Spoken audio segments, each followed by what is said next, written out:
ஆன்மீகம் டாக்ஸ் நேயர்களுக்கு வணக்கம். நான் உங்கள் பிருந்தா சங்கர். இன்று நம்மோடு சிறப்பு விருந்தினராக இணைந்திருப்பது ஜோதிட உலகின் சூப்பர் ஸ்டார் பிரம்மஸ்ரீ ராம்ஜி பரமஹம்சர் அவர்கள். வணக்கம் சார். வணக்கம் வணக்கம். இன்னைக்கு நம்ம எதை பத்தி பேசுறோம்? நண்பர்களே, நான் சொல்ற 5 பாயிண்ட் மைண்ட்ல வச்சுக்கோங்க. இந்த வருடம் குரு பகவான் கடகத்துல உச்சம் பெறுகிறார். That we know well. இது கடகம் என்பது சந்திரனுடைய வீடு.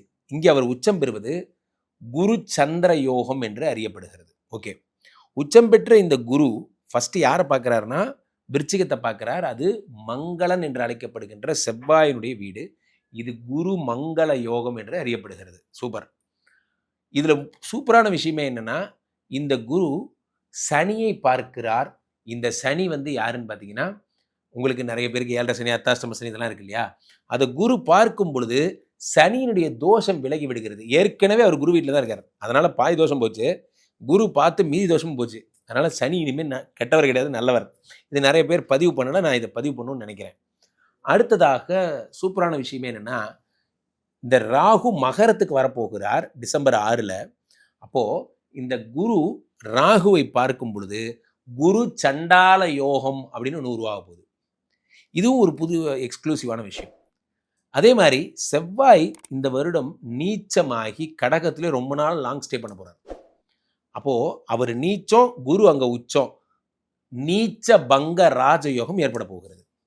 இதுக்கு அடுத்து இதே டிசம்பர் 6ல் கேது பெயர்ந்து கடகத்துக்கு வரார் சிம்மத்திலிருந்து. குருவும் கேதுவும் சேர்ந்தால் அது கோடீஸ்வர யோகம் என்று அறியப்படுகிறது. ஆக என்ன சார் என்னென்னமோ யோகம்லாம் சொல்றீங்க, இவ்வளோ யோகமும் இந்த வருஷம் நடக்க போகுது. இது அழகா நம்ம பதிவு பண்றதா நம்மளுடைய நோக்கம். சுவாமிஜி, உங்கள் மனதிற்கு மிகவும் பிடித்த மகர ராசிக்காரர்களுக்கு இந்த 5 யோகங்கள் மூலியமா கிடைக்கக்கூடிய சிறப்பு பலன்கள்னா என்னென்ன? என் மனதிற்கு மிகவும் இனிய மகர ராசிக்காரர்கள். மகர ராசிக்காரர்கள் எனக்கு ரொம்ப பிடிக்கும். இவர்களோடு நான் வாழ்ந்திருக்கிறேன். இவர்களை பற்றி எனக்கு ரொம்ப நல்லா தெரியும். ஒரு 10-15 வருஷமா இவர்கள் படாத பாடு கிடையாது. காரணம் என்னவென்றால், இந்த சனி பகவான் எல்லாருக்கும் ஒரு ப்ராப்ளம் பண்ணார்னா உங்களுக்கு மட்டும் டிஃப்ரெண்ட்டாக ப்ராப்ளம் பண்ணார். அந்த மாதிரிலாம் மகர ராசிக்காரர்கள் மனசை கஷ்டப்படுத்தின விஷயங்கள்லாம் சரியா போச்சு. ஏனென்றால் பாயிண்ட் நம்பர் 1 அப்படி எழுதிக்கோங்க. அப்படி உங்களுடைய யோகங்கள்லாம் அப்படி எழுதிக்கோங்க சார். 5 கூடிய சுக்கிர பகவான் ஆட்சி பெறுகிறார். எப்போ ஆட்சி பெறுகிறார்? வைகாசி மாதம் ஆட்சி பெறுகிறார். மே 10ஆம் தேதிலாம் நீங்கள் வேற லெவலில் இருப்பீங்க. அதுக்கப்புறம் என்ன, 7ஆம் இடத்திலே குரு உச்சம். என்னடா ஊருக்கே ஒரு மாதிரி குரு பண்ணுறாருன்னா உங்களுக்கு மட்டும் வேற மாதிரி பண்ணுறாரு. ஊருக்கெல்லாம் குரு பகவான் படிப்பு சொல்லித்தரார். ஊருக்கெல்லாம் குரு பகவான் உங்களுக்கு ப்ரமோஷன் கொடுக்குறார், என்னென்னமோ கொடுக்குறாரு. ஆனால் உங்களுக்கு காதலை கொடுக்குறாரு. குரு பகவானே காதலை ரெக்கமெண்ட் பண்ணுறாரு சார். அப்போ என்ன ஆகும்? மகர ராசிக்காரர்கள் ஆசைப்பட்ட பொண்ணோட வாழ போகிறீங்க. நான் இந்நேரம் லவ் பண்ணுறேன் சார், நல்லா இருப்பீங்க, சேமமாக இருப்பீங்க. அப்போ என் கணவர் எங்கேயோ பிரிஞ்சு அந்தமான் நிக்கோபாரில் இருக்கார் சார், அவர் இந்த மாதமாவது வருவாரா? கண்டிப்பாக வந்துடுவார். ரொம்ப நாளாக இந்த பிரிவு துயரில் இருக்கிறவங்கெல்லாம், ஆஸ்திரேலியாவில் இருக்கேன், அவர் அமெரிக்காவில் இருக்கார், நாங்கள் 2 பேரும் நம்ம ஃபோன்லேயே தான் சார் லவ் பண்ணிக்கிறோம். அதெல்லாம் சரியாடு, இனிமேல் நேரில் லவ் பண்ணுவீங்க. காரணம் 7ஆம் இடத்துல குரு பகவான் வந்தாச்சு. பிரிந்தவர்களை ஒன்று சேர்த்துவார். இங்கே தான் இருக்கு ஒரு சூப்பரான விஷயம். என்ன என்ன உங்களுக்கு ஜென்ம எதிரி யாரு? சூரிய பகவான், 8 இவன் ஏப்ரல் 14லேருந்து மே வரைக்கும் சொல்கிற 1 மந்த் நல்லா நோட் பண்ணிக்கோங்க. 1 மந்த் 4ஆம் இடத்தில் உச்சம் பெறுகிறான். உங்களுடைய குடும்ப அமைப்புகளில் பிரச்சனை வரும். உங்களுக்கு ஃபேமிலிக்குள்ள 4ஆம் இடம் என்பது உங்களுடைய கௌரவம். அப்போது ரொம்ப ஜாக்கிரதையாக இருக்க வேண்டிய 1 மந்த், இந்த ஏப்ரல் டு மே. அது மட்டும்தான் ஒரு நெகட்டிவ் பாயிண்ட்.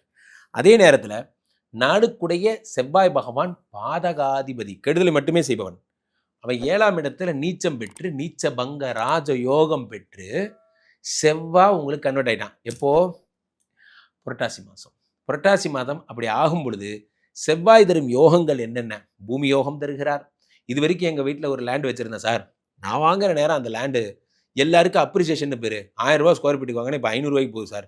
அந்த மாதிரி எனக்கு மட்டும் டிப்ரிசியேஷனில் போகுது அப்படின்னா திரும்ப பழையபடி அது வாங்கின விலையை விட அதிகமான விலைக்கு போகும். அந்த மாதிரியான விஷயங்கள் ப்ளஸ் உங்களுக்கு அப்ரூவல்ஸ், பட்டா மாதிரியான விஷயங்கள் இன்னும் வாங்காமே வச்சுருக்கேன் சார், அதெல்லாம் நடக்கும். இந்த 7ஆம் இடத்து செவ்வாய் என்பது என்னன்னா, மனைவி சார்ந்த விஷயங்களில் அதிரடி திருப்பங்கள். திடீர்னு என் ஒய்ஃபு கனடாவில் வேலை கிடச்சிருச்சு, அவ கூடயே சேர்ந்து நானும் கனடா சிட்டிசனாக மாறப்போகிறேன், நானும் அந்த ஊருக்கு போகிறேன் அப்படிங்கிற மாதிரி திடீர்னு ஒரு அதிசயம். டிபெண்டன்சியில் நான் அங்கே போகிறேன், விசா எடுத்துகிட்டு போகிறேன், அந்த மாதிரி விஷயங்கள். திடீர்னு ஃபாரின் போகிற அமைப்புகள். இதுல இந்த குரு என்ன பண்றாருன்னா 11ஆம் இடமாகப்பட்ட லாபத்தை பார்க்கிறார். மகர ராசிக்காரர்கள் பிசினஸ் பண்ணீங்கன்னா அந்த பிசினஸ்ல டாப்பர் ஆவீங்க. குரு பகவான் வந்த உடனே ஃபர்ஸ்ட் வேலையா குரு சந்திர யோகம், குருமங்கள யோகம் எல்லாம் பண்ணதுக்கு அப்புறம் குரு பகவான் இந்த மகர ராசிக்காரங்க எங்கப்பா? ஐயா நான் இங்க தான் இருக்கேன். அப்புறம் வந்தோடனே உங்களை தான் பார்க்குறாரு. காலபுருஷனுக்கு 10ஆம் இடத்துல இருக்கிறீர்கள், உங்களைத்தான் பார்க்குறார் குரு பகவான். பார்த்தோன்னே என்ன வேணும் உங்களுக்கு? ஐயா இது ஒரு நிமிஷம் இருக்கேன், நான் அப்படி சொல்கிறேன். 2-3 வீடு, ஒரு 4-5 காரு, அப்படி வரிசையா ஒரு பேப்பர் எழுதிச்சு சொல்கிறது மட்டும்தான் உங்கள் வேலை. காரணம் குரு பகவான் உங்களை மகரத்தை பார்க்குறார். ரொம்ப அற்புதமான விஷயம். இந்த வருஷம் சூப்பராக இருக்கும். எல்லாமே நல்லா இருக்குது. நான் சொல்கிற மாதங்களை தவிர்த்துடணும். எப்போது? சிம்மத்தில் சூரியன் ஆட்சி பெறும் மாதம் எப்போது? உங்களுக்கு ஆடி மாதம், ஆவணி மாதம் நீங்கள் தவிர்க்கணும். அதே மாதிரி இந்த பக்கம் உங்களுக்கு சித்திரை டு வைகாசி தவிர்க்கணும். அதே மாதிரி 6க்குரிய புத பகவான் உச்சம் பெறுகிறார். புரட்டாசி மாதம் நீங்கள் தவிர்க்கணும். இந்த மாதங்கள்லாம் நீங்கள் தவிர்த்துட்டிங்கன்னா இந்த யோகங்களை நீங்கள் என்ஜாய் பண்ணலாம். இதை விட மோசமான ஒரு விஷயம் நான் சொல்ல போகிறேன். கடைசி ஒரு மேட்டர். டிசம்பர் 6க்கு அப்புறம் ராகு பகவான் உடம்புக்கு வரார், மகரத்துக்கு தான் வரார். இந்த கும்பராசிக்காரங்கள்லாம் ஒரு எட்டு அப்படி பார்த்துட்டு வாங்க. குடும்பத்தில் யாராவது கும்பராசிக்காரங்க இருந்தாங்கன்னா பாருங்கள், அவங்களுக்கும் அவங்க மனைவிக்கு எவ்வளோ சண்டை டெய்லி நடக்குதுன்னு மட்டும் பாருங்கள். அது உங்களுக்கு பெஞ்ச் மார்க். அதே மாதிரி உங்களுக்கு ஏற்படும். இப்போ ராசியில் ராகு வரும் பொழுது டெய்லி காலையில் எழுந்திரிச்சு சாயந்தரம் வரைக்கும் டைவர்ஸ் பண்ணுறேன் சொல்லிட்டே இருப்பாங்க. ஆனால் பண்ண மாட்டாங்க, அது வேறு விஷயம். ஆனால் காலிலேருந்து ராத்திரி வரைக்கும் ஒரு கத்திரிக்காய் பிரச்சனை கூட அவங்க டைவர்ஸ் தான் சொல்லுவாங்க. வேறு எது வேண்டாம், இது நடந்துக்கிட்டே இருக்கும். அப்போ நீங்கள் ஆமாம்மா கரெக்டுமா, அற்புதமாக பண்ணிடலாம், அருமையாக பண்ணிடலாம், அது மாதிரி சொல்லிட்டே இருக்கணும். இந்த ஒரு வருடமும் இது ஒரு தண்டனையாக இருக்கும். மற்றபடி சிறப்பு. இவர்களுக்கு இருக்கக்கூடிய யோகத்தை அதிகரிக்க செய்ய இவர்கள் எந்த மாதிரியான வழிபாடுகளை மேற்கொண்டால் சிறப்பா இருக்கும்? இது வரைக்கும் ஒரு பிரச்சனையும் கிடையாது. சனி 3ஆம் இடத்து சனி, அது என்ன பண்ணிட்டார்? சனி பகவான் இது உங்களுக்கு சகாய சனியாக மாறிட்டார். நல்ல விஷயங்கள்லாம் தரார். குரு என்னடான்னா 7ல் உட்காந்து லவ் பண்ண சொல்லி கொடுக்குறார், எல்லாம் பண்ணுறார்.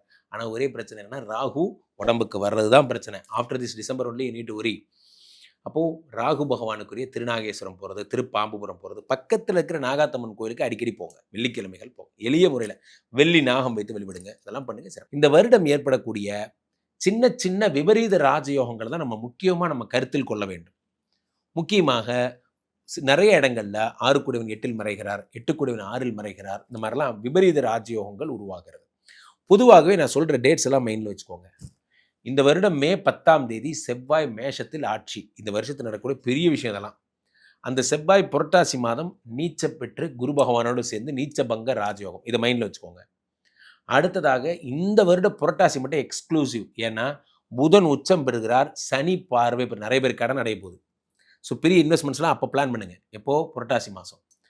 நிறைய பேர் லைஃப்பில் இந்த சனி, இந்த சூரிய பகவான் அடுத்த ஜனவரி 14, அதாவது தை மாசத்துல மகரத்துக்கு போகும்போது குரு பார்வை பெறுவதால் நிறைய பேர் புகழேணியின் உச்சத்திற்கு செல்ல பிரபலமாக போகிறாங்க. இதெல்லாம் இந்த வருடம் நடக்க போகிறது. அடுத்த ஒரு பெரிய மூமெண்ட்டாக என்ன நடக்க போகுதுன்னா, இந்த டிசம்பர் 6 மைண்டில் வச்சுக்கிட்ட மாதிரி ஜூன் 2 மைண்டில் வச்சுக்கோங்க. குரு அப்போ தான் பெயர்றார்.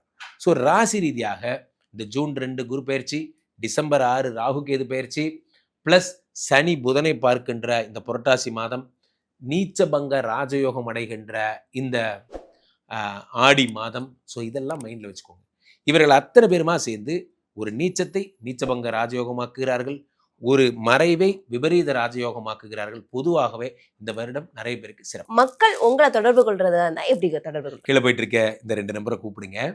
உங்களுடைய சொந்த ஜாதகத்தை பார்த்துக் கொள்ளுங்கள். உலக புகழ்பெற்ற நமது விஸ்வரூப விஷ்ணு மாயா எழுந்தரில் இருக்கக்கூடிய புனிதமான இந்த ஸ்ரீமடத்திற்கு வருகை தாருங்கள்.